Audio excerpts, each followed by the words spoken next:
tunakupepea kabla hujafika pale mlangoni. Tunakupepea pale, naambia jamani, mwekeni na maji mpepee. Si mnapiga. Ndio maana hata kwenye maisha mtu ukimuuliza anakwambia, mchungaji, mimi na mambo, sio na mambo mengi, una mpangilio. Una mpangilio.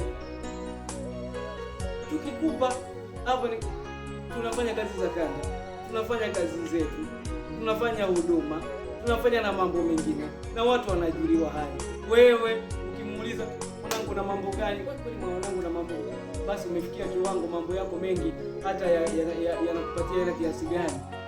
Baba, mimi na majukumu mengi, siwezi kupigia watu simu, sasa mnajikuta bize na unachoka. Wenzako yaani muda wa kupumzika tunao mchache, kisha kupumzika ukija kuna wakati mwingine hatukai na watu, na hata mtu hapa kaanza kusije kuniambia hata nimemtafuta mchungaji wangu uko busy. Hata hujanitafuta na una mpango na mimi. Ratiba zangu ziko zina ratiba. Yaani huwezi kuja tu ukaja tukasema yaani leo nikaja, nimemkuta mchungaji, unipoti kwa sababu sio kama mimi, sio kama jiwe. Si ndipo ukiniambia mchungaji nataka kuona na muda. Hakuna mtu ameshawahi kuniambia baba nataka kuona, nikamwambia niko busy. Hajawahi kutokea. Kama yuko ameshikilia.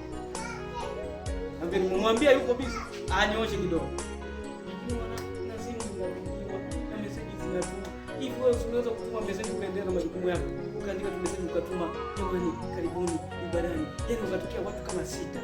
Mtu kapumzika message ya kwanza, akaona mtu mwingine kamtumia. Wengine nikiuliza hata namba za wapendwa, hata jirani yako huyo huna, wengine hapo. Unaniangalia vibaya. Namba ya mpendwa mwenzako hauna, unataka ufike mbinguni. Kwa taarifa yako, una mikakati Mungu hajaandika kwenye Biblia. Na mwingine anasema kabisa mambo yote yangeandikwa kwenye Biblia, Biblia isingetosha hata kidogo. Ikiwemo na namba za wapendwa hawana, utaulizwa kwamba wewe una upendo gani? Nikiuliza wengine hata hapa namba za jirani yako ukimwangalia hapo huna. Hapo ulipo. Huna. Unataka kwenda mbinguni.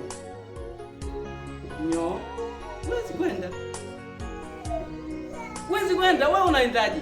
Kwa sababu una namba za wapendwa wenzako. Hauna.